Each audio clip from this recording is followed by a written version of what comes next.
On the Mask is sponsored by the Hawaii State Department of Health and the City and County of Honolulu, oneoahu.org.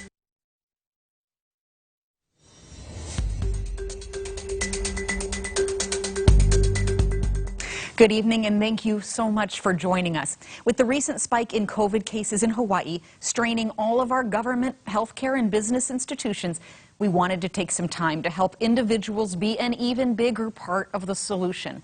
We already know the mantra: wash your hands, keep your distance, wear your mask. But there are so many more things we can do beyond the mask to bring this pandemic under control. KHON2 has extensively covered the concerns and initiatives for improvement with the official response and the public response to COVID, and we will continue to do so. But tonight is about looking forward towards solutions that we can take with our own behavior, planning, and personal responsibility. I'm joined by a panel of experts who are answering your questions and giving practical, science-based guidance. Our experts are Dr. Janet Berriman from the State Department of Health, the Kauai District Officer who understands what works both in small and large, rural and urban settings. Dr. Jill Omori, the City and County of Honolulu's Infectious Disease Officer and Director of the Office of Medical Education at the University of Hawaii, John A. Burns School of Medicine. Dr. Halaivalu Vakalahi, Dean of the Hawaii Pacific University College of Health and Society, and Josie Howard, Program Director of We Are Oceania. Both have expertise in how COVID is striking the Pacific Islander community at a rate of disparity among the greatest in the nation. So the first question: you've washed your hands, kept your distance, worn your mask, and COVID still found a way to get to you, or you may be notified that a close contact got COVID and you are at risk. Immediate isolation or quarantine may be among the first and quickest steps in both cases. What should someone in isolation or quarantine do and be sure not to do during those crucial first days away? Dr. Berriman. Thank you for the question, Gina. The goal of both isolation and quarantine is to keep an individual who is sick or may become sick from sharing their disease inadvertently with other people, both inside their house and outside of their home. So the most important thing that person needs to do is really separate themselves as completely as possible from other people. So that means not going outside, not socializing, and not having guests over. It also means within your household, keeping to your own room, if possible, not sharing the bathroom, not eating meals together, really being entirely to yourself inside the home. It may mean wearing a mask inside your own home in order to protect your other family members.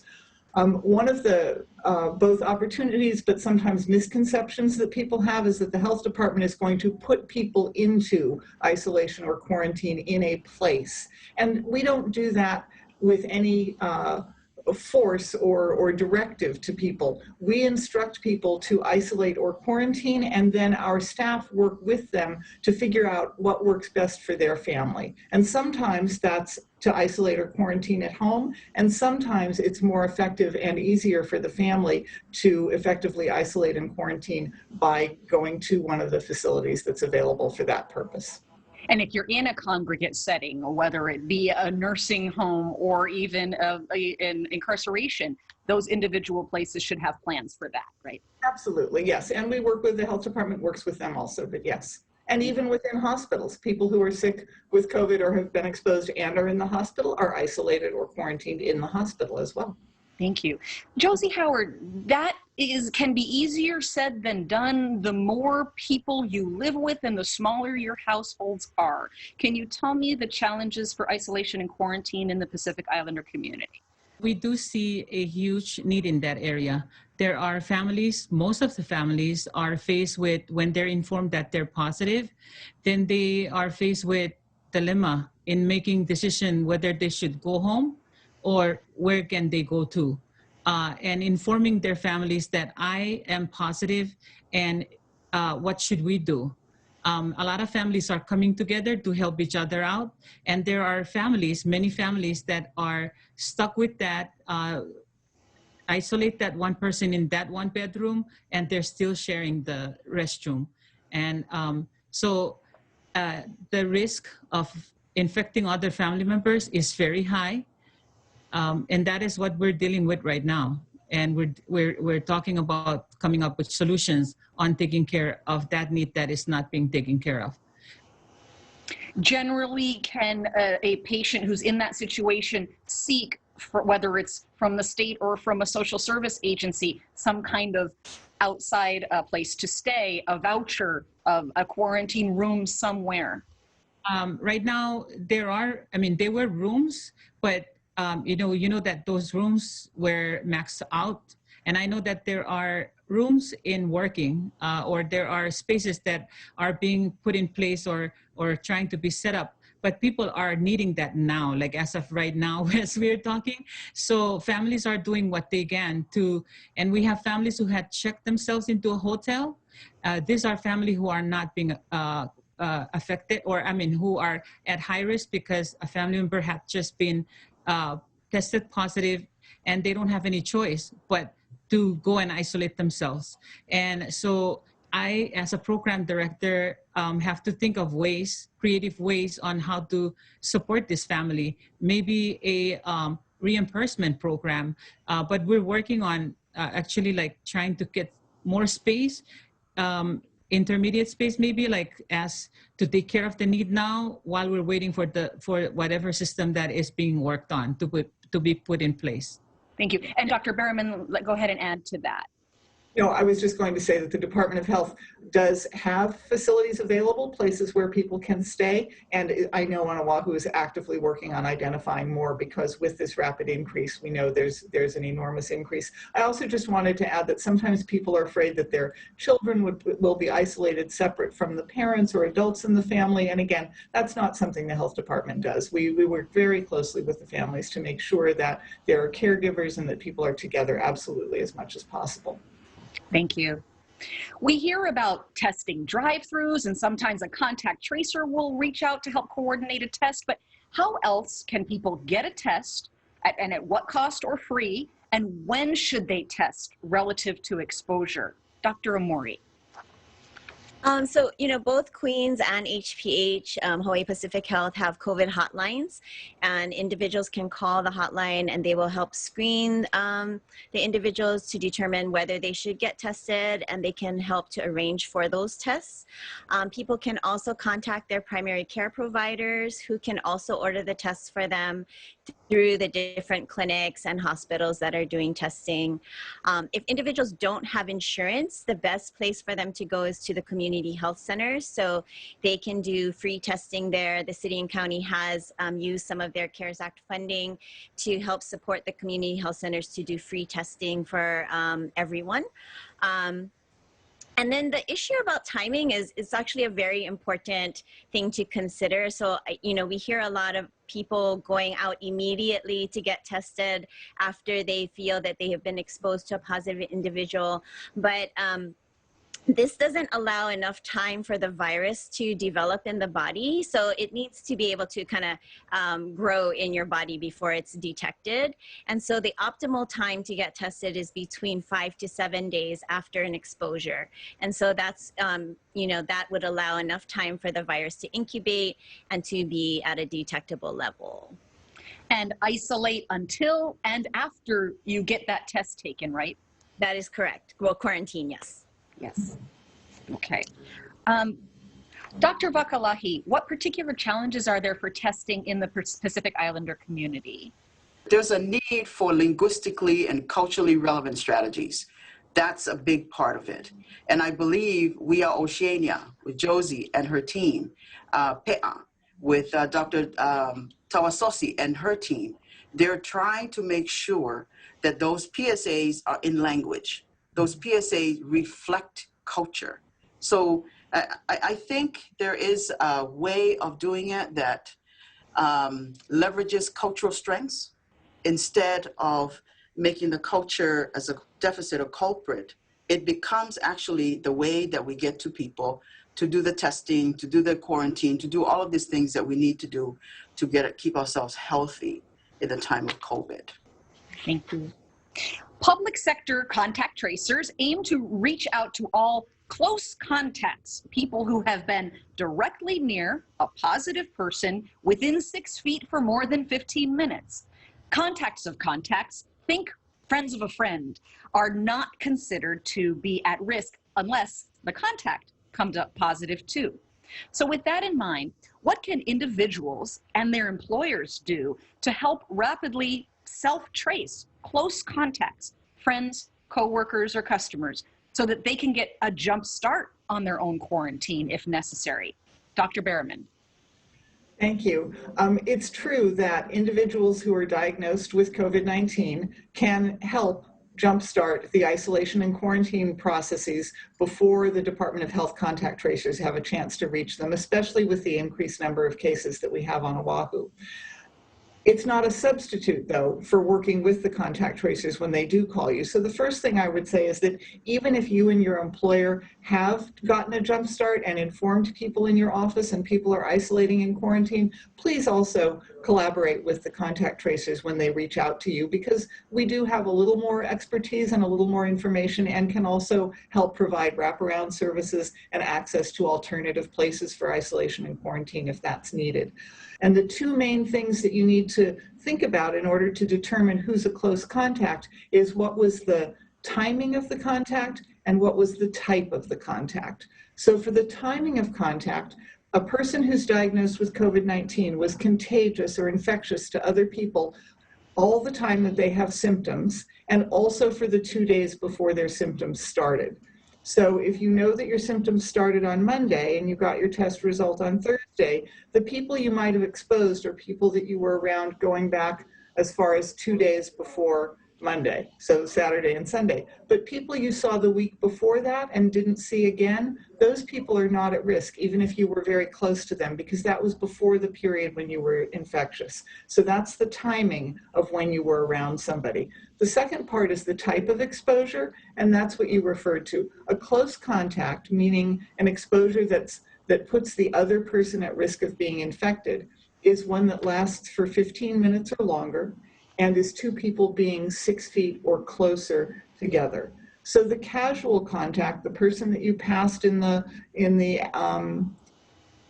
supermarket, or the cashier that you had a quick exchange with, those people are not at risk and don't need to know. And the coworker in the other building that you cross in the parking lot, that's not a close contact. So if we put out too general a call, then we can alarm everybody there. Ms. Howard, what are you seeing within the Pacific Islander community as it relates to trying to reach out to close contacts, taking the call, spreading the word, and getting those folks to be following the isolation, quarantine, and testing procedures? What I see on my end is actually people reaching out to us and wondering when DOH is going to call them and what should they do, because the family member has been positive for about more than 7 days, up to a week, and they haven't gotten, the help to isolate that person. So, we talk about the testing site. I also got calls for people who's been turned down or turned away from those sites. And, I work closely with the Department of Health, and I have resources on, where to get tested, those facilities that provide those. But the feedback I get from the community is that those are not accessible. So I had to manually make connection with the directors or the CEOs of those places to make them aware of what's going on, because people are being turned away. Connecting even individuals with their PCP, because PCPs are not, they're turning them away to those places. So there's a lot of dead ends, and from what I see is that whatever is in place, it's not working out. If someone is positive in your own household, what steps does everyone need to take? What off-site options are there for crowded houses, and is more on the way? Dr. Omori. So unless household members have had actually no contact with the positive individual for more than 2 days before they started to have symptoms, they will all need to be quarantined for 14 days. And that would start the day after their last close contact with that family member. But even if they're, all quarantining or isolating, the positive household member really should be isolating away from the rest of the household for the entire time of their isolation, or they could be constantly exposing the other members to the virus. So if the household members can't quarantine separately from the positive member, then actually their quarantine is going to get extended to 14 days starting from the last day that the positive individual is isolated, which can be quite a long time. So it's better if they can stay separate from the positive individual. But if houses are especially crowded and they, individuals can't quarantine or isolate, like we mentioned previously, the Department of Health does have the capability to temporarily relocate individuals to hotels for the duration of their quarantine or isolation. And these rooms are limited, but I think we are trying to increase the capacity. I know the city is working to also help provide more hotels for the Department of Health to help isolate and quarantine these individuals. Thank you. Dr. Vakalahi, in your community, when it comes to households and needing that off-site isolation and quarantine space, what are some solutions?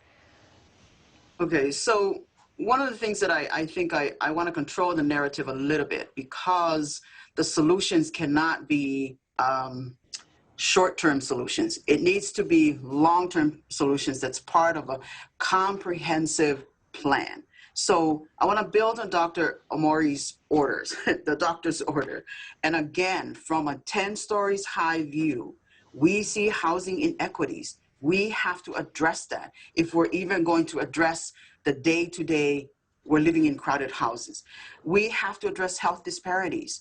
I mean, what is really important is to leverage the strengths of NHPI culture. And I certainly hope we do that. You know, crowded housing is a problem. It's a function of socioeconomic inequities and deprivation. And we all know where that is coming from. But intergenerational living, that's not a deficit. That's an example of a solution that I think if we all get at the table and start thinking culturally and linguistically relevant, I truly believe that we're going to get a solution that is relevant for NHPI communities. I want to say something about intergenerational living, because I hear that a lot, that is a deficiency with NHPI culture. It was built for transmission of culture from one generation to the other. It was built to transfer core values of respect, of love, of reciprocity, shared responsibility. Those are core values that these solutions, if we get an NHPI community at the table, they will bring that to the table. And in turn, if I feel love or aloha for my mother, I will take on the kuleana to make sure that I isolate myself, that I wear my mask, that I wash my hands, whatever it may be, that I will have that shared responsibility.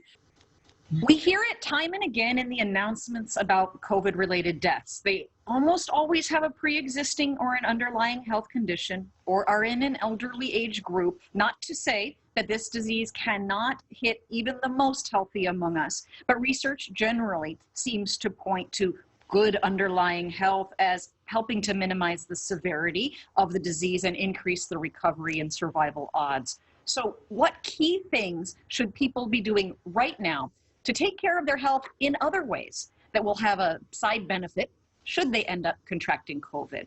Dr. Behrman. I think this question really cuts to the heart of the health disparities and health inequities that we see pervasively throughout our entire country and our island and state.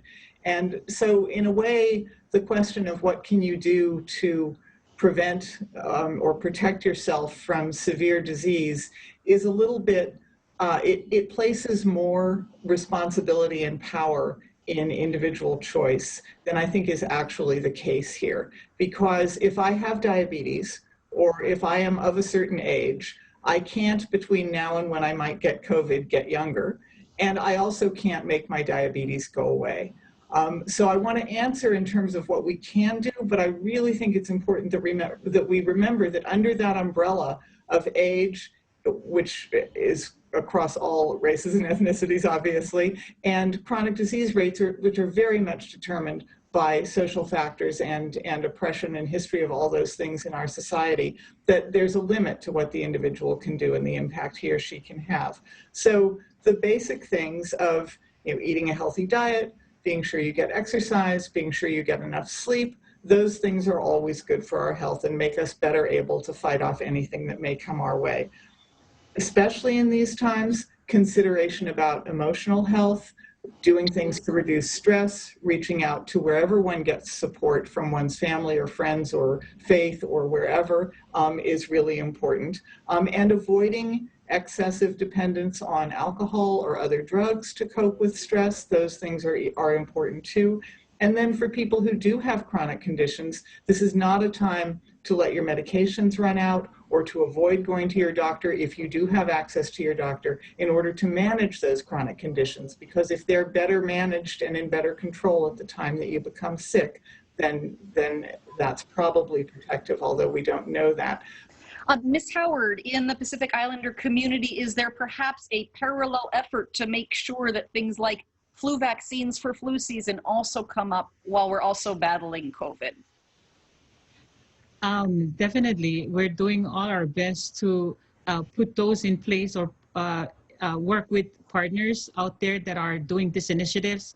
We're actively, seeking different types of assistance that we can, so that we can help our community get over this faster. Thank you. And a viewer question.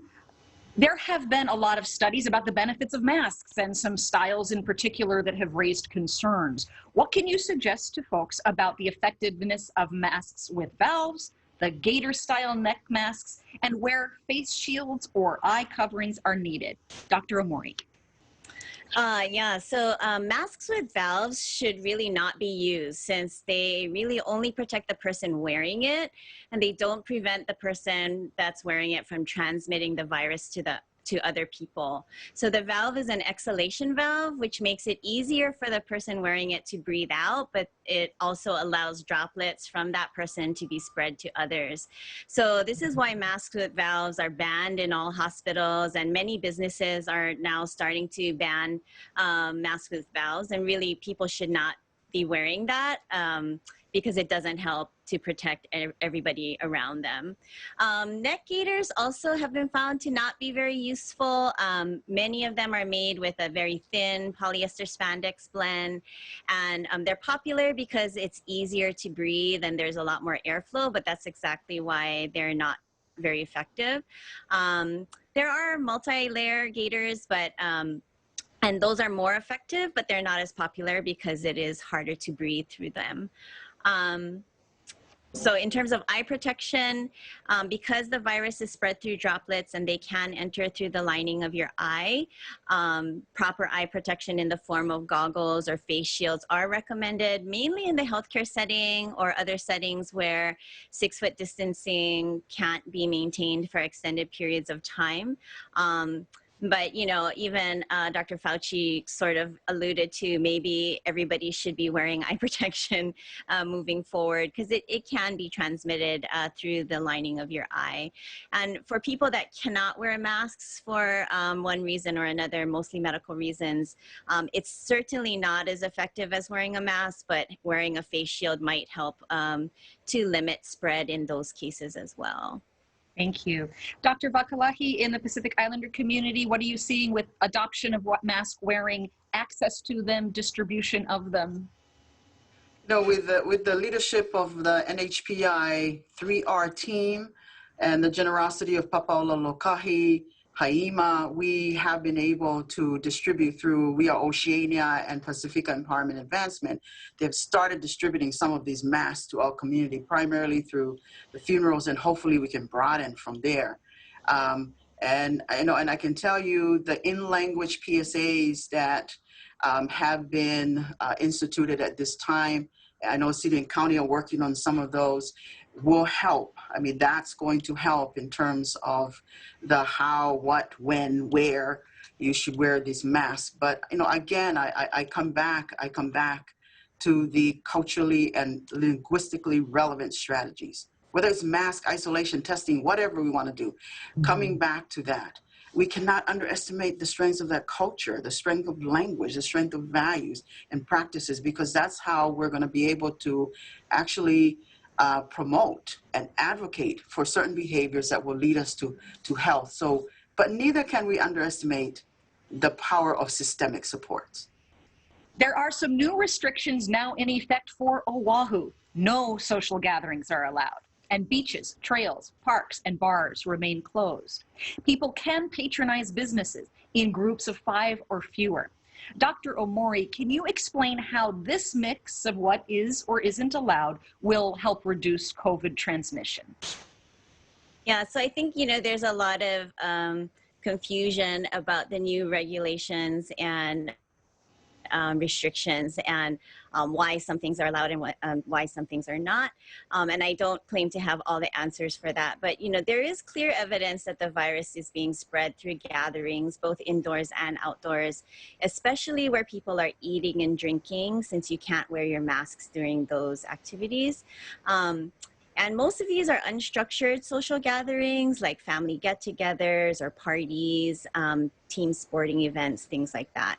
And so the more that we can limit these gatherings, especially where masks are not being worn, then, and also where social distancing is not being followed, so the more we will reduce the transmission of the virus. And so businesses that are being allowed to remain open, so they definitely have an incentive to enforce the rules because they want to remain open. So they're going to make sure that people are wearing their masks. They're going to make sure that the social distancing is occurring. They're going to be very diligent about cleaning.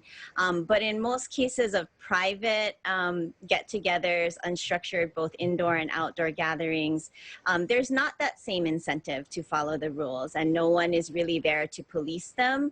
And so also, people tend to let their guard down when they're with family or friends that they feel comfortable with. And so this has a potential for spreading the virus more in these settings.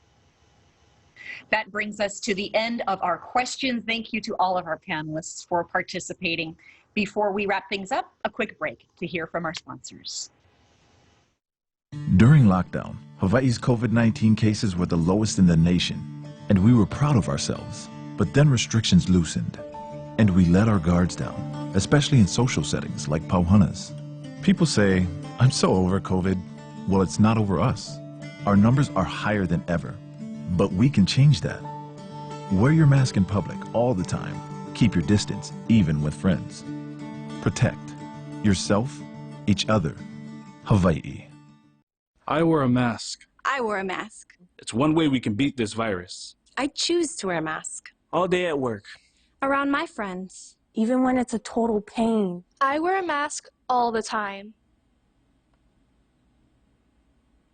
To make sure my family doesn't get sick. To protect our kupuna. To keep everyone safe. I wear my mask. Please wear yours.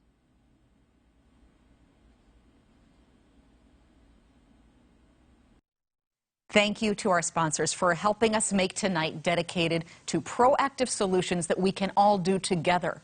Thank you to our viewers for your questions and for your attention and commitment to public health. And mahalo especially to our panel of doctors and social workers for all of these prescriptions beyond hand washing, beyond distancing, beyond the mask. Let's all take all of the doctor's orders and stop COVID in its tracks. Have a good evening and a great and healthy tomorrow.